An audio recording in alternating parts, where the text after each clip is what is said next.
Let's learn how to convert the decimal 2.4 to a fraction in its simplest form. First, let's split 2.4 into its whole number and decimal parts. 2.4 equals 2 plus 0.4.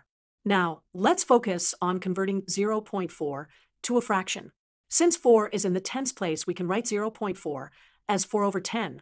Let's simplify 4 tenths. We can divide both the top and bottom numbers by their greatest common divisor, which is 2. 4 divided by 2 is 2, and 10 divided by 2 is 5. So 4 tenths simplifies to 2 fifths. Now, let's convert the whole number 2 to a fraction with denominator 5. 2 equals 10 fifths. Now we can add our fractions.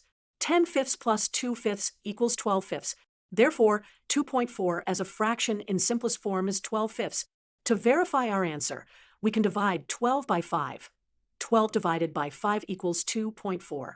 In summary, we converted 2.4 to a fraction by first splitting it into its whole and decimal parts, then converting the decimal to a fraction and simplifying, and finally combining the whole number fraction with our simplified decimal fraction to get our answer, 12 fifths.